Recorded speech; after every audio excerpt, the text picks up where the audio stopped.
कल 14वीं की रात थी, शब भर रहा चर्चा तेरा, किसने कहा वो चांद है, किसने कहा चेहरा तेरा, और ये चांद है, ये चंद्रा है, ये अमृता आहे आणि सगळीकडे सध्या तुझीच चर्चा आहे.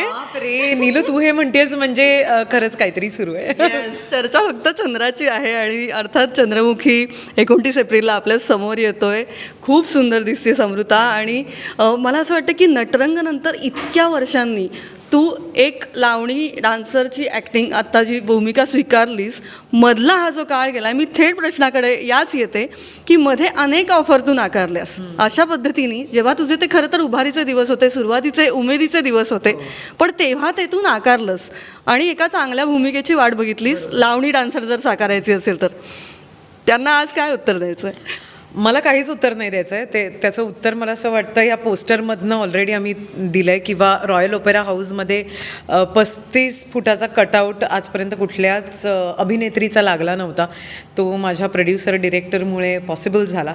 आणि जेव्हा मी वाजले की बाराही केलं होतं तेव्हा त्या गाण्याचं सोनं झालं हे तू पाहिलंच आहेस गेली 10 वर्ष. पण चंद्रमुखी हे जे पात्र आहे ना, हे फक्त एका लावणी सम्राज्ञीचं पात्र नाही आहे. ती एक प्रेमिका आहे, ती एक कृष्ण भक्त आहे, ती बलिदान आहे, ती समर्पण आहे, ती प्रेम आहे. आणि चंद्रमुखी हे जरी त्या पात्राचं नाव जरी असलं ना नीलू, तरीसुद्धा संपूर्ण सिनेमा हा जो काही आहे हा एक लोककलेसाठी झगडणाऱ्या एका परफॉर्मरचा, एका आर्टिस्टचा प्रवास आहे. आणि त्याच्यामध्ये कसं ती एका लव्ह स्टोरीमध्ये ती प्रेमात पडते आणि ती एका पॉलिटिकल लव्ह स्टोरीमध्ये अडकते, हे सगळं तुम्हाला चंद्रमुखीमध्ये पाहायला मिळणार आहे. नक्कीच. पण मला असं वाटतं की तेव्हा तो निर्णय हा फार महत्त्वाचा होता, कारण अनेक भूमिका तू नाकारल्या असशील, अनेक वेळा अनेक ऑफर आल्या असतील तशा की आता लावणी. मला आठवतं आहे तेव्हाचे सुद्धा ते इंटरव्ह्यूज, पण तू नाही केलंस ते. अर्थात हा चॉईस तेव्हा खूप महत्त्वाचा होता आणि तो निर्णयही धाडसाचा होता अमृता. मला असं वाटतं की एक डान्सर तर मी आहेच, पण त्याआधीही मी एक अभिनेत्री आहे. आणि ती अभिनेत्री लोकांच्या भेटीला योग्य प्रकारे यायला पाहिजे होती असं मला वाटत होतं. आज जेव्हा चंद्रमुखीचं प्रमोशन लोक बघतात किंवा चंद्रमुखीचं पोस्टर बघतात किंवा चंद्रा हे गाणं बघतात, तेव्हा त्यांना कुठेतरी हे माहिती आहे की अमृतानी जे काही निर्णय घेतले ते बरोबर निर्णय घेतले. कारण अशी भूमिका तुम्हाला तुमच्या आयुष्यात एकदाच कधीतरी मिळते. अर्थात याच्याहून कमी जास्त पात्र तुम्हाला मिळूच शकतात, भूमिका मिळूच शकतात, पण अशी भूमिका तुम्हाला कधीतरीच मिळते. आणि मग ऑफकोर्स जेव्हा तुम्ही असे निर्णय घेता तेव्हाच तर प्रसादोकसारखा दिग्दर्शक तुमच्याकडे येतो आणि तुम्हाला सांगतो की माझी चंद्रमुखी तूच आहेस. अमृता, खरं तर अगदी अतिशय सुंदर उत्तर तू दिलेलं आहेस. आणि मग ही चंद्रमुखी जेव्हा आली भेटीला, त्यानंतर अर्थात एक मोठं ते सगळं आव्हान होतं. ते कशा पद्धतीने, त्यातलं थोडं म्हणजे अर्थात आमचं हे चंद्रमुखी बाळ आहे ना, हे 2.5 वर्षांचं आहे. म्हणजे मस्त न्यू इयर्स साजरा झाला होता. मी रात्री अक्षयला मेसेज केला, ऐक उद्या सकाळी आपल्याला विश्वास पाटलांना भेटायला जायचं आहे, आपल्याला राईट्स घ्यायचे आहेत कादंबरीचे. हो ग, मी येतो कारण तो काही सकाळी तसा उठत नाही वगैरे. सो मी त्याला आपलं, ऐक 8 वाजलेस, निघालास ना? हो निघतोय मी येतोय.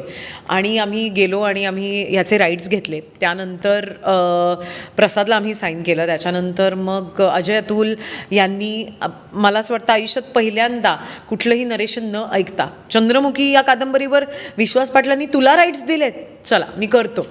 आणि असं त्यांनी आणि अशी आमची टीम जमली. पण त्यानंतरही आमचं आव्हान जे आहे ते संपलं नाही, इनफॅक्ट वाढलं. कारण कोविड आलं आणि जगावरच संकट कोसळलं होतं. अगदीच. म्हणजे माझी चंद्रमुखी तर अगदीच छोटंसं बाळ होती असं मी म्हणेन. आणि पहिलं लॉकडाऊन संपलं, त्यानंतर जरासं मी असं म्हणेन जरा मोकळं झालं होतं सगळं. त्याच्यामध्ये आम्ही शूटिंग केलं आणि त्या दरम्यान म्हणजे शूटिंगपर्यंतचं मी तुला काळ सांगते, जवळपास 7 ते 8 महिने आम्ही वर्कशॉप केलं. मी वजन वाढवलं कारण माझ्या दिग्दर्शकाला तसं अपेक्षित होतं. त्याच्यानंतर अजय अतुल यांना टाईम मिळाला, चिन्मय मांडलेकर यांना वेळ मिळाला आणि एक भट्टी तयार झाली. मग आम्ही शूटिंगला गेलो. त्याच्यानंतर मला आजही आठवतं, फेब्रुवारी एंडला आमचं शूटिंग स्केड्यूल संपलं आणि एप्रिलला पुन्हा लॉकडाऊन लागला.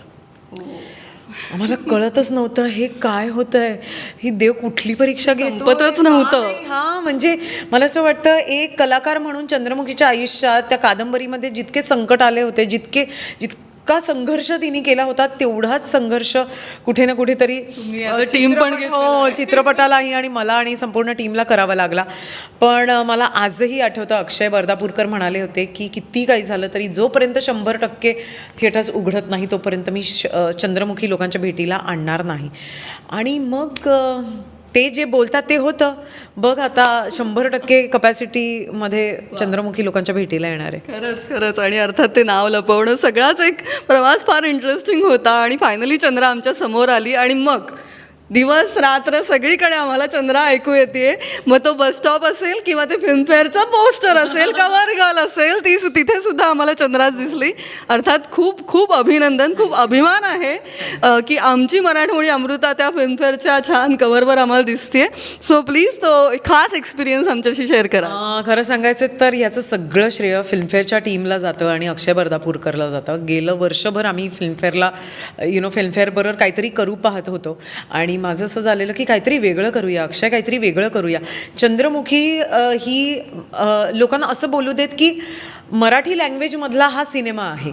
मराठी चित्रपट तर आहेच, पण नॉन महाराष्ट्रीयन लोकांनी सुद्धा येऊन हा चित्रपट का बघावा? कारण जसं मी म्हटलं तसं की चंद्रमुखी ही लोककला आणि त्या लोककलेला मोठं करणारी परफॉर्मर आहे, लावणी सम्राज्ञी आहे. ती फक्त लावणी करते का? तर नाही, ती त्याच्यात सवाल जवाब पण करते. त्याच्यामध्ये चिराभरणी नावाचं एक विधी आहे, ते लोकांच्या नवीन पद्धतीने लोकांच्या भेटीला येणार आहे.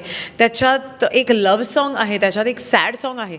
सो ह्या सगळ्या गोष्टी ज्या आहेत हे फक्त लावणी नाही आहे, हे मी असं म्हणेन की हा एक बुके आहे आणि हा एक अजयतुल म्युझिकल चा एक बुके आहे जो आम्ही लोकांपर्यंत पोचवायचा प्रयत्न करत आहोत.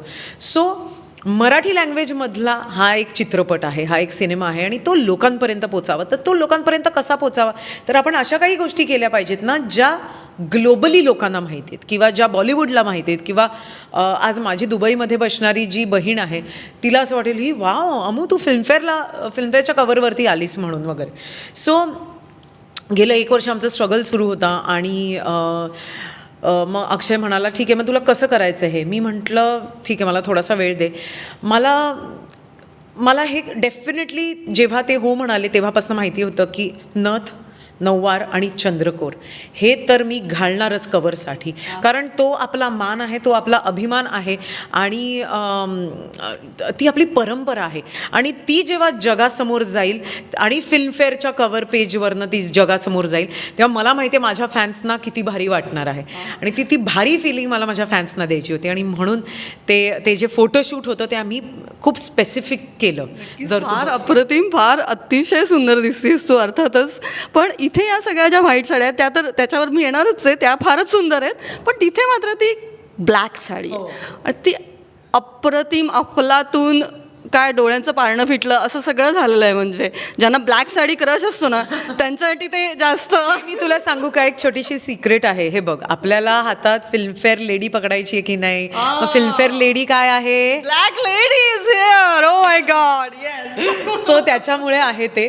पण कारण आत्ता चंद्रा हे गाणं लोकांच्या भेटीला आलं आहे. अजून एक गाणं येईल ज्याच्यामध्ये मी काळी नऊवार जी आहे ती परिधान केली आहे. सो त्या गाण्याच्या ट्रिब्यूटसाठी आम्ही ती ब्लॅक नऊवार नेसली. चला म्हणजे ब्लॅक लेडी तिकडे दिसलेली आहे आम्हाला, आमची सौंदर्यवती ब्लॅक लेडी दिसली आहे. आणि अर्थात मी स्टायलिंगवर येणार आहे कारण खूप चर्चा आहे तुझ्या नथीची, तुझ्या कुडीची, तुझ्या झुमक्यांची, तुझ्या साडीची, तुझ्या हेअरस्टाईलची, त्या सगळ्याची.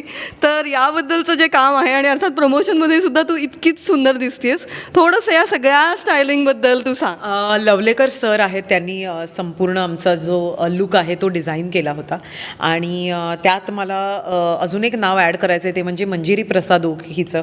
कारण साड्यांची खरेदीपासनं कुठला रंग आपण निवडायचा, मग त्या रंगाचे फोटो म्हणजे त्या साडीच्या रंगाचे फोटो संजय मेमाणे यांना पाठवायचे, मग कुठला लाल हवा आहे चंद्रा गाण्यासाठी आणि कुठल्या प्रकारचा ब्लाऊज शिवायचा आहे, मग त्याला आपण दागिने कसे घालायचे आहेत आणि मग दुसऱ्या बैठ्या लावणीला आपण कसे दागिने परिधान करायचे आहेत, हे सगळं मंजिरी, मी, लवलेकर सर, संजय मेमाणेचं होतं. दुसऱ्या गाण्याला मला अमृता ब्लॅक नऊवारीतच पाहिजे, संपला विषय. आणि खूप टीमवर्क होतं ग हे, खूप टीमवर्क. आणि मी तुला सांगते, प्रसादोक यांना साड्यांविषयी एवढं सगळं माहिती आहे हे बघून तर मला धक्काच बसला. मी म्हटलं बाप रे, याला केवढं माहिती आहे साड्यांविषयी. गोष्ट मंजुरी. हो, कम्प्लिटली मंजिरी आहे. आणि ती नसती तर मला नाही वाटत हा लुक आज जसा दिसतोय तसा दिसला असता तुम्हाला. पण खरंच फार अप्रतिम लुक आहे आणि त्यामुळे त्या सगळ्यांचं पुन्हा एकदा अभिनंदन. आणि अर्थात आता काही छोटेसे गमतीदार प्रश्न आहेत की अगदी वन लाईन प्रश्न आहेत, तुला पटकन सांगायचं आहे मला की अशी एक गोष्ट जी चंद्राला खूप आवडते पण अमृताला अजिबात आवडत नाही. बाप रे, खूपच अवघड आहे. पण आई ग, सोचो. आई ग, काय ग जी अमृताला अजिबात आवडत नाही चंद्राविषयी? नाही, अशी एक गोष्ट जी चंद्राला खूप आवडते आणि अमृताला अजिबात आवडत नाही अशी. अशी एकही गोष्ट नाही आहे. चंद्राची प्रत्येक गोष्ट ही अमृताला आवडते. इनफॅक्ट अमृताची एखादी गोष्ट चंद्राला नावडू शकते. ते मी विचारायचंच आहे मला की अमृताला खूप आवडते पण चंद्राला नाही आवडत. ओके, खाण्याची गोष्ट पण असते. मी तुला सांगते, चंद्राला तुपातलं गोड हे सगळं खूप आवडतं. मला आणि तिला वजन वाढवायला खूप आवडतं. अमृताला अजिबात वजन वाढवायला आवडत नाही. ते दिसतच.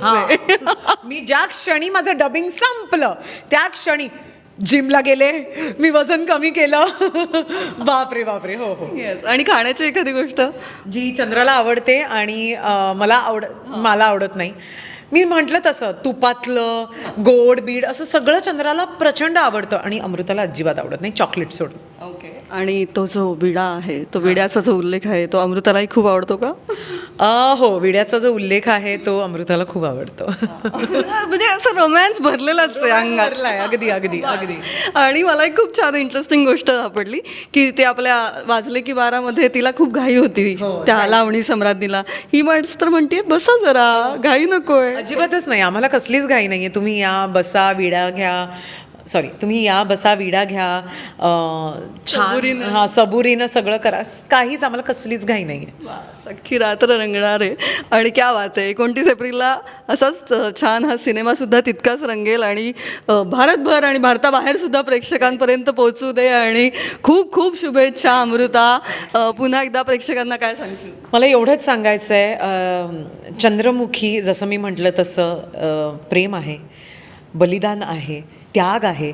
आणि म्हणजे वडिलोपार्जित वारसा पुढे घेऊन जाणाऱ्या प्रत्येक माणसाची, प्रत्येक स्त्रीची, प्रत्येक पुरुषाची ही कहाणी आहे, प्रेम कहाणी आहे. तेव्हा चित्रपटगृहात जाऊन तुमच्या मातीतला, आपल्या मातीतला हा सिनेमा जरूर पहा आणि आम्हाला तो तुम्हाला कसा वाटला हे नक्की कळवा. चंद्राच्या भाषेत आम्हासनी तुम्हाला इतकंच सांगायचं आहे, चंद्रमुखी उमाजीराव जुन्नरकर लवकरच तुमच्या भेटीला येत आहे. कंदी 29 एप्रिल रोजी चित्रपटगृहात. तेव्हा जा आणि या चंद्रमुखीचा आस्वाद घ्या. धन्यवाद. थँक्यू.